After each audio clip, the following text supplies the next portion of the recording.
लंबी चौड़ी बहू। ये प्रेम कहानी शुरू होती है दिल्ली से नोएडा जाने वाली बस में। जिस बस में सवारी कर रहा होता है पराग और उस बस की कंडक्टर होती है अनुराधा।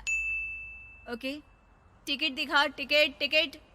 चाचा का प्लेन नहीं चल रहा है यहाँ तेरा, जिसमें फ्री में सवारी कर रहा है। हिसाब देना होता है हम लोगों को, सरकार को। निकाल पैसे, चल। पराग दूर से अनुराधा को देखता है। अरे यार, कितनी धाकड़ लड़की है। मजाल है कोई कुछ बोल दे। कितनी समझदार और कितनी कॉन्फिडेंट। आज से मैं तो इसी बस में घर जाया करूंगा। अब क्या था, भले पराग को घर जाने के लिए 10 बस छोड़नी पड़े, भले 20 किलोमीटर की यात्रा खड़े होकर पूरी करनी पड़े, लेकिन आने जाने का सिलसिला वो अनु की बस पर ही करता। एक दिन, ओह क्या करता है तू? हाँ, मैं नोटिस करती हूँ, देखता रहता है मुझे जब देखो तब। हाँ, वो मैं तुम्हें पसंद करता हूँ और शादी भी तुम्ही से करूंगा। हैं? वाह जी वाह, तू ना कोई प्रधानमंत्री हो गया कि आज से 500 की नोट बंद और नोट बंद। नाजिना, इतनी तो नहीं चलती, लेकिन हाँ, तुम्हें प्यार करता हूँ। तुम्हें कोई प्रॉब्लम नहीं होने दूंगा, ये वादा करता हूँ। हाय देखिए अपनी, मेरे लिए कोई ऐसा लड़का चाहिए जो मेरी तरह लंबा चौड़ा हो। अरे जोड़ी भी तभी अच्छी लगती है।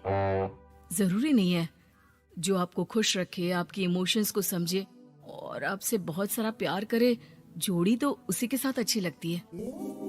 फिर क्या था, हीरोइन को हीरो से प्यार हो जाता है और दोनों शादी कर लेते हैं। शादी के बाद देख, अब तो इस घर की बहू है। अगर समझ गई है तो ये कंडक्टर वाली ड्रेस पहनकर घर से निकलने की जरूरत नहीं है। पराग अच्छा कमाता है तो तेरी नौकरी की भी जरूरत नहीं है हम लोगों को। अरे कैसी बात कर रही है माँ जी? यूँ कोई सरकारी नौकरी छोड़ता है क्या? और जब मेरी नौकरी लगी थी, मेरी अम्मा कितनी खुश हुई थी पता है? मैं तो नौकरी करूंगी। अरे नौकरी करेगी तो डंडे से मारूंगी, और हाँ, जो निकली घर से बाहर ना, तो हाथ पैर तोड़ दूंगी और घर से बाहर निकाल दूंगी, देख लेना। अनु को समझ में नहीं आता कि वो सास को कैसे समझाए कि सरकारी नौकरी लगना आसान बात नहीं होती, और उसने इस नौकरी को पाने के लिए कितनी हार्ड वर्क की थी। रात को अनु पराग से बात करती है। देखो पराग, मैं नौकरी करना चाहती हूँ। मुझे नहीं पता था कि तुम्हारी माँ को मेरी नौकरी से प्रॉब्लम होगी, वरना। ऐसी बात नहीं है, मैं माँ को समझाता हूँ। अगले रोज, देखो माँ, महंगाई का जमाना है और मेरी प्राइवेट नौकरी है। आज है कल का पता नहीं। वैसे भी अनु की सैलरी मेरी सैलरी के बराबर है। अगर ये भी नौकरी करेगी तो हम लोगों को जिंदगी जीने में आसान हो जाएगी ना। सास को बेटे की बात समझ में आती है और वो अनु की नौकरी के लिए मान जाती है। अगले रोज, बेटा, बहू, तुम लोगों को लेकर मुझे कुल देवी के दर्शन के लिए जाना है, तो रविवार को दोनों सुबह ही तैयार हो जाना। अगले रोज दोनों तैयार हो जाते हैं और कुल देवी के मंदिर पहुंच जाते हैं। क्या संतोषी बहन, ये कैसी बहू ले आई हो। बहू बेटा लग रही है और बेटा बहू। अरे कोई पहलवानी लड़ानी थी क्या, जो इतनी लंबी चौड़ी बहू ले आई? अब क्या बताए पंडित जी, जो बेटे ने पसंद किया हमने उसे हाँ कर दी। अब बेटा जाने और उसका परिवार। और ये तो बस कंडक्टर की नौकरी करती है, इंटरस्टेट। और सच्ची, वाह वाह वाह, यह तो बड़ी बात है संतोषी। तुम तो किस्मत वाली निकली जो सरकारी नौकरी की बहू ले आई। यह तो वही बात हो गई कि घी के लड्डू का कोई शेप थोड़ी ना देखता है तो घी का लड्डू ही। सास को बहू की तारीफ सुनकर बिल्कुल अच्छा नहीं लगता। वो जल्दी से पूजा पाठ करवा कर उन लोगों को घर ले आती है। एक रोज, संतोषी बहन, तुम लोगों का घर बड़ा अजीब सा लगता है। भाई साहब बहन जी, और बहन जी भाई साहब जैसी। अरे बस किया कर, सरकारी नौकरी देखी तो हाँ बोल दिया, और इतना भी क्या, पैसे की चिंता। चलती हूँ, खाना बनाना है। क्यों, बहू नहीं बनाती क्या खाना? अरे नहीं, वो तो नौकरी करने जाती है ना, तो उसके आने से पहले खाना बना देना पड़ता है, वरना पता है ना आजकल की लड़कियों की जबान कितनी लंबी होती है। तेरी बहू की तो कुर्सी तोड़ने वाली नौकरी है, यहाँ बैठती है जैसे उठकर ऑफिस में बैठ जाती है, फिर क्यों थक जाती है कि खाना भी नहीं बना पाती।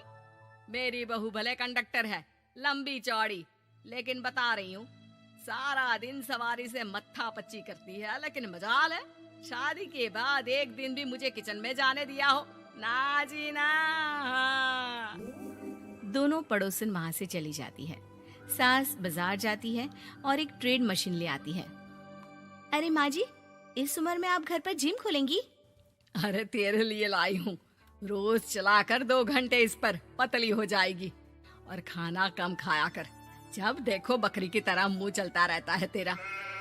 वाह जी वाह, एक ही तो शौक है खाना खाने का, वो भी रोक दो। हाँ, लेकिन सास तो सास थी, बहू के खाने से लेकर एक्सरसाइज सब का हिसाब किताब रखने लगती है।